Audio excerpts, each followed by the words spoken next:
அக்கா, நான் சொல்றத நீ நல்லா கேளு. இன்று சின்ன மருமகள் பெரிய மருமகளிடம் கிசுகிசுத்தது.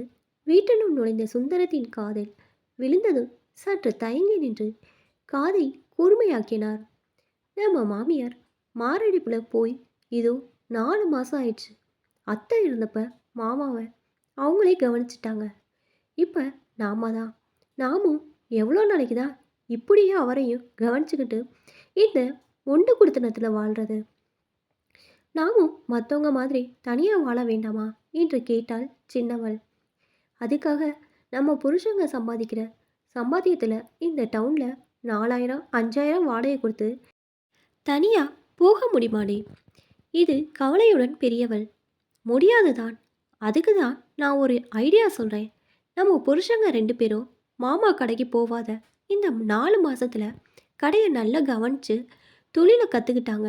இனி மாமாவோட தயவு இல்லாமலேயே இவங்க சம்பாதிப்பாங்க.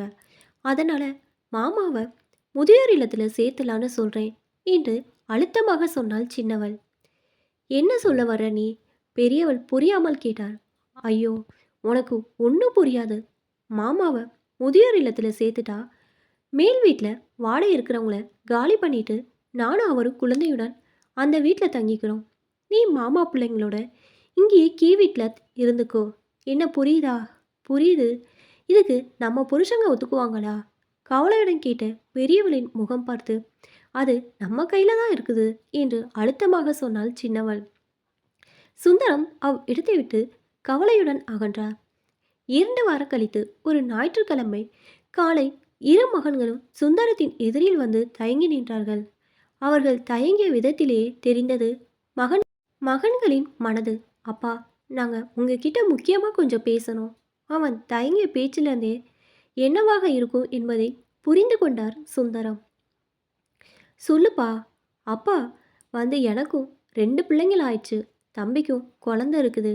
அதனால் அவன் மென்று விழுங்கி வார்த்தையை வெளியே துப்புவதற்குள் சுந்தரம் குரலை கனைத்து கொண்டு பேச்சை ஆரம்பித்தார். ஆமாம், நான் கூட இதை யோசித்தேன். எவ்வளோ காலம்தான் இப்படியே இருக்கிறது? உங்களுக்குன்னு குடும்பம் குழந்தைன்னு ஆயிடுச்சு. நீங்கள் 2 பேரும் தொழிலையும் நல்லா கற்றுக்கிட்டீங்க. அதனால் பேசாமல் நீங்கள் 2 பேரும் வெளியே வீடு பார்த்துக்கிட்டு தனி கொடுத்துட போங்கப்பா என்றார். அவர் சொன்னதும் இருவரும் ஒருவரை ஒருவர் பார்த்துவிட்டு தன் மனைவியரை பாவமாக பார்த்தார்கள். இப்படி அவர் சொல்வார் என்று யாரும் எதிர்பார்க்கவில்லை. அது எப்படி மாமா? ஊரு என்ன சொல்லும்? சின்னவள் குரல் வெளிவந்தது. ஊரு நம்ம என்ன செய்யந்தாலும் அதற்கு எதிர்மறையாக தான் சொல்லும். நான் அதை பற்றி கவலைப்படவில்லை.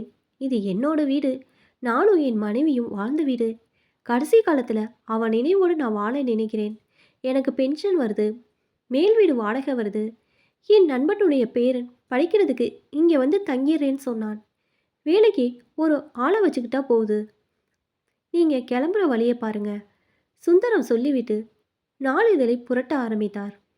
நால்வரும் என்ன செய்வது என்று தெரியாமல் கையை பிசைந்தனர். விதைத்ததுதான் விளையும். இப்போதான் என்னோட சேனல் ஃபஸ்ட் டைம் பார்க்குறீங்கன்னா சப்ஸ்கிரைப் பண்ணிக்கோங்க. பக்கத்தில் இருக்க பெல் ஐக்கானை ப்ரெஸ் பண்ணிக்கோங்க. அப்போ தான் நான் ஒவ்வொரு தடவை வீடியோ போடும் போதும் உங்களுக்கு நோட்டிஃபிகேஷனில் வரும். தேங்க்ஸ் ஃபார் வாட்சிங்.